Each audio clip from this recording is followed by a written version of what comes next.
हे what's up guys, welcome back once again. दोस्तों, क्या हो अगर आप अपनी रोजमर्रा के काम के लिए अपनी बिल्डिंग की लिफ्ट यूज करते हो, लेकिन उसी लिफ्ट में आपको एक दिन डेविल मिल जाए। ऐसे में आप क्या करेंगे? ये कहानी भी कुछ इसी तरह की है। तो कहानी की शुरुआत में हम एक रामसेस नाम के शख्स का वॉइस ओवर सुनते हैं, जो हमें बता रहा होता है कि उसकी मॉम हमेशा से कहा करती है कि एक दिन जब दुनिया में पाप ज्यादा बढ़ जाएगा तो डेविल खुद नीचे आ जाएगा और सभी पापियों को एक जगह इकट्ठा करके उनसे हिसाब लेगा। लेकिन कैसे? अब यहाँ से सीन शिफ्ट होता है और हम न्यूयॉर्क की हाई बिल्डिंग को देखते हैं, जहाँ पर सब कुछ नॉर्मल चल रहा है। लेकिन अगले ही पल हम एक शख्स की बॉडी को इमारत के नीचे गिरते हुए देखते हैं, जिससे कि वो वहीं मारा जाता है। इसके बाद हम शेरिफ बॉर्डन को देखते हैं, जो अपने एक दोस्त से बातें कर रहा था, जिससे हमें पता चलता है कि उसकी बीवी बच्चे दोनों 6 महीने पहले एक हादसे में मारे गए और तब से लेके आज तक वो किसी भी तरह के गॉड पर यकीन नहीं करता और सबसे यही कहता भी है कि वो भी ना करे, क्योंकि कोई भी ऐसी चीज एग्जिस्ट ही नहीं करती। उसी दौरान उसके पास वही खुदकुशी वाला केस का कॉल आता है। यहाँ पर खड़े मौजूद लोग उससे कहते हैं कि ये जरूर किसी ने जानबूझकर किया है, पर जब वो बाउडेन की लाश को देखता है तो उसके हाथ में एक धार्मिक माला थी, जिससे वो समझ जाता है कि ये खुदकुशी है। इसलिए वो फौरन लाश को फॉरेंसिक के लिए भेज देता है। अब कहानी आगे बढ़ती है और उसी बिल्डिंग में हम 4 लोगों को एंटर होते हुए देखते हैं, जो हमारी कहानी के अहम किरदार होने वाले हैं, जिनके नाम है वेंस, सारा और ओल्ड लेडी जेन। लेकिन इसके अलावा भी एक और अनजान आदमी को हम देख पाते हैं, जिसने अपना मुंह कवर करके रखा हुआ है। वो बहुत ही जल्दी में था और इस शख्स का नाम होता है टोनी। अभी सारा को बेन नाम का गार्ड रोक लेता है, क्योंकि उसने साइन नहीं किया था, पर वो कहती है कि उसका यहाँ पर रोज आने जाने का काम है, इसलिए वो साइन कभी नहीं करती। लेकिन बेन बताता है कि वो किसी भी तरह की रिस्क नहीं लेना चाहता, इसलिए वो उसे साइन करवा लेता है। अब 4 लोग और प्लस बेन यानी कि 5 लोग लिफ्ट में चढ़ जाते हैं, क्योंकि इन सभी को अपने अपने फ्लोर पर जाना है अपने काम के लिए। लेकिन इन्हें यह नहीं पता कि आज इन सब का हिसाब होने वाला है, वो भी बराबरी का। अब वो कैसे, ये आपको कुछ ही देर में पता लग जाएगा। कुछ ही समय के बाद लिफ्ट में कुछ गड़बड़ी आ जाती है, ये सभी उसी के अंदर फंस जाते हैं। इसके बाद होना क्या था, जो सबसे ज्यादा ताकतवर था वो सबसे पहले ही पैनिक करना शुरू कर देता है, यानी कि बेन। उसे घबराहट होते हुए देखकर ओल्ड लेडी शांत रहने को बोलती है, लेकिन वो जल्दी में सारी बटन को दबाना शुरू कर देता है, जिससे कि हालात और ज्यादा बिगड़ सकते हैं। इसलिए सभी उसे ऐसा करने से मना करते हैं, पर वो यहाँ रुकता नहीं। बिना किसी का नंबर डालिंग के वो किसी अनजान आदमी से कॉल पर बात करना शुरू कर देता है। इधर कंट्रोल रूम में 2 गार्ड मेनन और रामसेस दोनों को पता चल जाता है कि लिफ्ट में दिक्कत है, इसलिए वो मैकेनिक को कॉल करके उसे इस बारे में बताते हैं। पर वो मैकेनिक इन्हें बताता है कि आज सुबह ही ऊपर वाले फ्लोर पर किसी ने खुदकुशी कर ली है, इसलिए वो उसी काम में लगा हुआ है। अब दोनों खुदकुशी वाली बात को सुनकर थोड़ा हैरान थे, लेकिन उन्हें अभी इस केस के बारे में सोचना है। वहीं लिफ्ट में वेंस बेन को बताता है कि इमरजेंसी बटन को प्रेस करो, तब जाकर हमारी बात कोई सुन पाएगा। तो उसकी बात मान लेता है। तब यहाँ मैकेनिक उनसे बात करता है और उन्हें बताता है कि वो जल्दी लिफ्ट को ऊपर खींचने में लगे हुए हैं। इधर कंट्रोल रूम में से लगातार मेनन और रामसेस सभी को शांत रहने को बोलते हैं, उन्हें भरोसा दिला रहे थे कि कुछ ही देर में सब कुछ ठीक हो जाएगा। लेकिन यहाँ बेन को क्लस्ट्रोफोबिया होता है, यानी कि वो किसी भी छोटी जगह पर ज्यादा देर तक नहीं रह सकता, इसलिए वो घबराना शुरू कर देता है। तब टोनी उसकी मदद करता है और लिफ्ट का वेंटिलेशन डोर खोल देता है, ताकि वो थोड़ी बार खुली हवा में सांस ले सके। तब जाकर वो थोड़ा शांत होता है, पर वो इस शाफ को देखकर कहता है कि क्यों ना हम सभी इस जगह से बाहर निकल जाए। लेकिन टोनी बताता है कि इसमें सभी की जान भी जा सकती है, क्योंकि ऊपर बहुत सारी वायर फैली हुई है। अब दोस्तों, यहाँ लिफ्ट में वेन सभी का मूड ठीक करने के लिए गाना गुनगुनाना शुरू कर देता है, लेकिन ये किसी को पसंद नहीं आता, क्योंकि इस टाइम सभी परेशान और पैनिक है और किसी को गाना अच्छा लग ही नहीं रहा था। सबसे ज्यादा बेन, जिसके ओल्ड लेडी देखकर बहुत सुनाती है और कहती है कि तुम्हारे पास तो टूल वगैरह होना चाहिए, क्योंकि तुम इस जगह पर काम करते हो। अब इस बात को लेकर उन दोनों में बहस होना शुरू हो जाती है, जिसे मेनन कैमरे में देख रहा था, इसलिए वो उन सभी को दोबारा से शांत रहने को कहता है।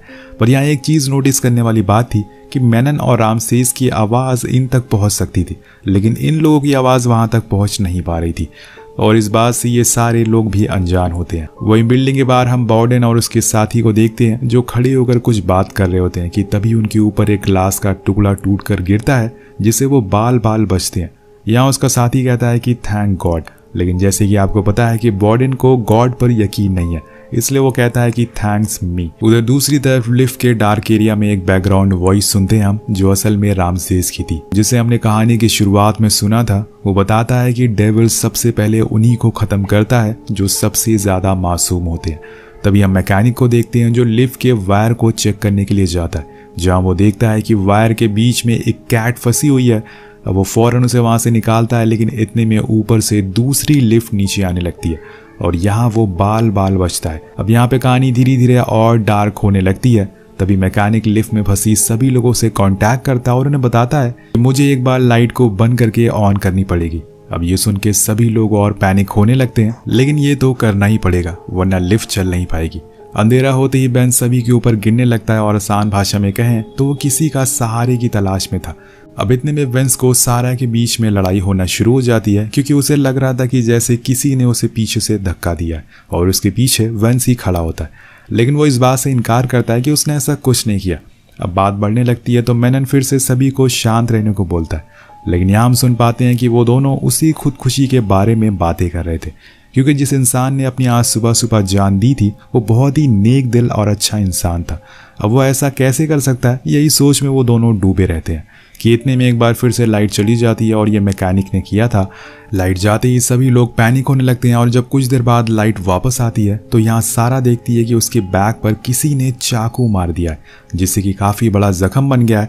अब सभी की शक की सुई वेंस पर जाती है, क्योंकि उसी के साथ सारा की लड़ाई हुई थी और क्या पता उसी ने ये करा हो।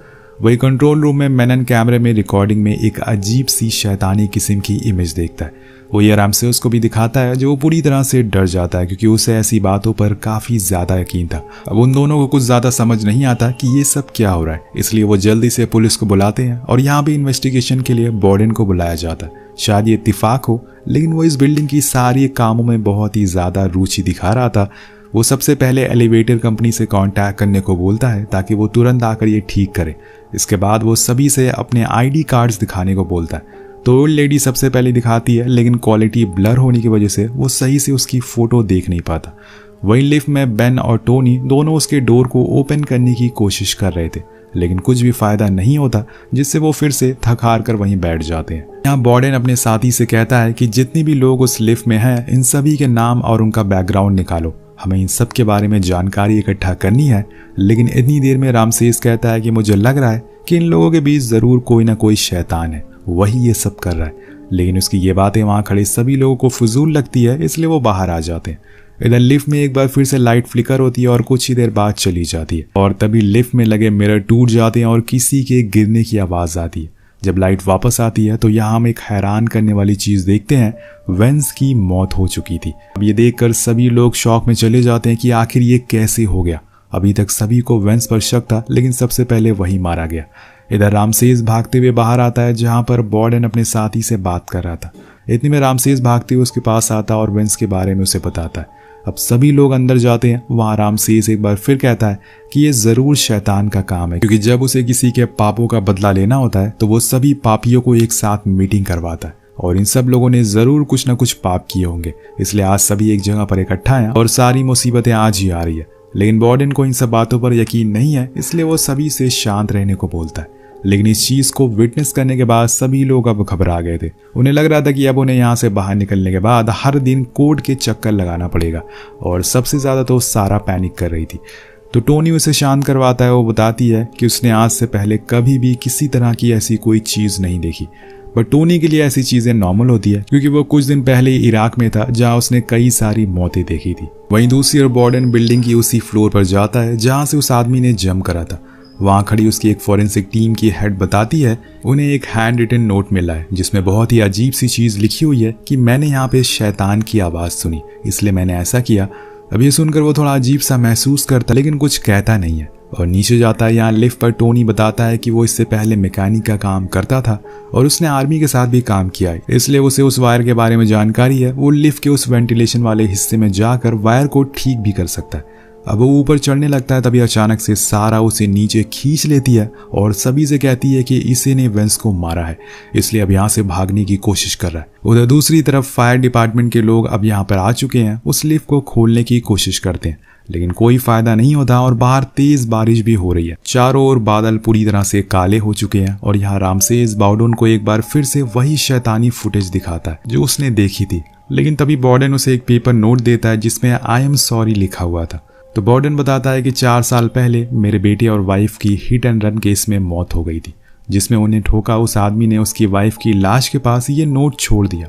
और तब से मुझे यकीन हो गया है कि कोई डेविल नहीं होता, बल्कि इंसान के अंदर ही डेविल है और वो कभी भी वो रूप में आ सकता है। इसी दौरान ये सभी नोटिस करते हैं कि जिस समय पर सारा ने वेंस पर इल्ज़ाम लगाया था वो उसे पीछे से धक्का दे रही है, लेकिन असल में वो तो उस समय बहुत ही दूर खड़ा हुआ था, यानी कि वो साफ साफ झूठ बोल रही है। दूसरी तरफ वही मैकेनिक अब वायर को ठीक करने के लिए नीचे उतरता है, लेकिन वो बहुत ही ज़्यादा डरा हुआ था, इसलिए वो इन लोगों की वॉकी टॉकी पे जवाब नहीं दे रहा था। लेकिन तभी उसकी केबल लूज हो जाती है और जितने में उसे ठीक करता वो सीधा नीचे जाकर लिफ्ट पर गिर जाता है, जिससे एक धमाके जैसी आवाज़ आती है और वो मारा जाता है। इधर मैनन और पुलिस को भी पता चल चुका था कि वो मर चुका है। अब लिफ्ट के अंदर फंसे हुए लोगों को भी वार्डन ने यहाँ पर ऑर्डर दे दिया था कि वो बिल्डिंग की वॉल को तोड़ रहे हैं जहाँ से वो लिफ्ट गुजरती है, ताकि वहां तक जल्दी पहुंचा जा सके। लेकिन यहाँ इन सभी लोगों के बारे में ये पता चलता है कि सबने कभी न कभी कोई ना कोई गुनाह जरूर किया है, जैसे कि सारा ने अपने एक्स और प्रेजेंट हस्बैंड से जानबूझकर डिवोर्स लिया ताकि वो उनके पैसे लेकर निकल जाए। वेंस ने ट्रेडिंग के नाम पर कई स्कैम किए और उधर एक कैमरा से पता चलता है कि लॉबी में उस लेडी ने एक आदमी की पर्स चुरा ली थी, यानी कि इस लिफ्ट में कोई भी आदमी शरीफ नहीं है, पर सभी की नजर टोनी पर आकर अटक जाती है। उसके बारे में किसी को कुछ पता नहीं था, पर यहाँ उन्हें एक चीज पता चलती है कि जब टोनी बिल्डिंग के अंदर घुसा था तब उसके हाथ में एक बैग था, लेकिन अभी वो बैग गायब है, इसलिए उन्हें अब जल्दी से वो बैग को ढूंढना पड़ेगा। तब तक वो एक बार फिर से लाइट चली जाती है। अब जब लाइट दोबारा वापस आती है तो वो ओल्ड लेडी वायर से लटकी हुई मिलती है। उसे ऐसी हालत में देखकर वार्डन पूरी तरह से शॉक था, इसलिए वो पूरी बिल्डिंग को सील कर देता है और सभी को बाहर जाने को कहता है। और यहाँ वार्डन नीचे जाता है उस बैग को ढूंढने के लिए जो वॉशरूम में उसे मिल भी जाता है, लेकिन उसके अंदर बस मैकेनिकल टूल थे और उसके अलावा कुछ नहीं थे। वहीं लिफ्ट में टोनी ओल्ड लेडी की लाश को नीचे उतारता है और उसकी आंखों को बंद करता है, लेकिन वो बंद होने का नाम ही ले रही थी। ऐसा लग रहा था कि वो उसे घूर रही हो। इतने में हम बाहर एक लेडी को देखते हैं जो अंदर जाने के लिए काफी बेचैन हो रही थी, लेकिन गार्ड उसे रोक लेता और उसी समय हम बैकग्राउंड में एक बार फिर से सुनते हैं कि जिसमें शख्स कहता है कि डेविल लोगों के करीबियों को सबसे पहले मारता है क्योंकि इससे गुनहगार ज्यादा तड़पता है। इतने में हम बिल्डिंग के अंदर कुछ हलचल देखते वार्डन वहां पहुंचता है तो देखता है कि मैनन की करंट लगने की वजह से मौत हो गई है। इतने में वार्डन को एक और बात पता चलती है कि बेन जिस सिक्योरिटी कंपनी में काम करती है वो असल में सारा के हस्बैंड की है। क्या पता उसी ने बेन को मारने के लिए भेजा हो। लेकिन यहाँ लिफ्ट में तो बेन और टोनी के बीच में बहस इतनी बढ़ जाती है कि वो दोनों एक दूसरे की जान के लिए उतारू हो जाते हैं। दूसरी तरफ यहाँ पर सारा तेज तेज बोलती है कि टोनी को मार दो वरना वो हम सभी को मार देगा। लेकिन यहाँ पर अब वार्डन को भी लगने लगा था कि कहीं ना कहीं रामसेस की डेविल वाली स्टोरी सच है और उसे भी उस पर यकीन होने लगा था, इसलिए वो उसे पूछता है कि इसका कोई तो इलाज होगा।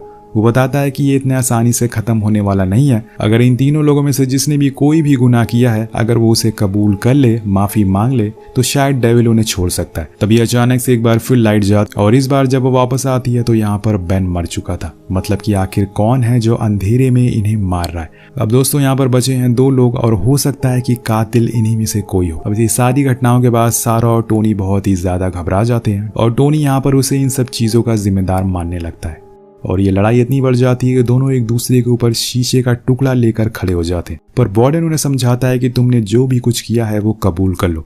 लेकिन यहाँ दोनों को समझ ही नहीं आ रहा था कि वो किस बारे में बात कर रहे हैं। और यहाँ चली जाती है एक बार फिर से लाइट और इस बार जान जाती है सारा की। बचता है तो अकेला टोनी। इतने में भागते हुए वार्डन का ऑफिस में जूली आती है, वही लेडी जो बिल्डिंग के अंदर आना चाहती थी। अब वो कहती है कि मैं टोनी की वाइफ हूँ और वो यहाँ पर इंटरव्यू देने के लिए आया था और साथ में वो अपना बैग भी ले आया जिसे लेने के लिए मैं यहाँ पर आई हूँ। अब उसकी आवाज़ टोनी माइक से सुन लेता है, लेकिन इतनी देर में कहानी में आता है एक खतरनाक ट्विस्ट। वो लेडी वापस से जिंदा हो जाती है, लेकिन इंसान बनकर नहीं बल्कि एक डेविल बनकर। और इन सभी के पीछे उसी का हाथ था, यानी कि रामसेस की बात सच थी। अब वो डेविल टोनी से कहता है कि मुझे पता है अपने पास में एक बहुत ही बड़ी गलती करी है। टोनी वो रात याद करता है जब वो नशे में होकर कार ड्राइव कर रहा था। उसने एक औरत और बच्चे को ठोक दिया और जब वो कार से बाहर निकलता है तो वो दोनों मर चुके थे। और दोस्तों यहाँ पर वो फैमिली किसी और की नहीं बल्कि थी वार्डन की। जी हाँ, अब ये सुनकर वार्डन की आंखों में आंसू आ जाते हैं। टोनी वॉकी टॉकी पर अपना गुनाह कबूल कर लेता और ये बात वार्डन भी सुन लेता है। वो डेविल से कहता है कि उसे मार दे, लेकिन वो सारा और बाकी लोगों को जाने दे क्योंकि उसने अपना गुनाह कबूल कर लिया। पर यही चीज उसे मारने से बचा लेती है क्योंकि डेविल अब उसे नहीं मार सकता, उसने खुद का गुनाह कबूल कर लिया है। जिसके बाद वो ओल्ड लेडी वहां से गायब हो जाती है और उस लिफ्ट को भी ओपन कर लिया जाता है। अब वार्डन भागते हुए अंदर जाता है, लेकिन तब तक वो डेविल वहां से जा चुका था। वो जो करने के लिए हमारी पृथ्वी पर आया था अब वो उसने कर दिया। जिसके बाद अब कोई और गुनाह करेगा तो वो फिर से उन लोगों को मीटअप कराएगा और साथ में उन सभी को मारेगा। अब कार में टोनी को ले जाते समय बॉर्डन उसे बताता है कि जिस परिवार को तुमने मार दिया वो मेरा था। मैंने इस पल के लिए 4 साल का इंतजार किया, लेकिन आज मैं तुम्हें माफ कर देता हूँ, क्योंकि माफ करने से बड़ा कोई नहीं होता। आखिर में हमें बताया जाता है कि अगर इस दुनिया में डेविल होता है तो गॉड भी होता है, इसलिए घबराइए मत, बस गॉड से प्रे करते रहिए। इसी के साथ ये कहानी यहीं खत्म हो जाती है। तो आपको कैसी लगी ये कहानी नीचे कमेंट करके जरूर बताएगा। मिलते हैं अगली वीडियो में। Peace out.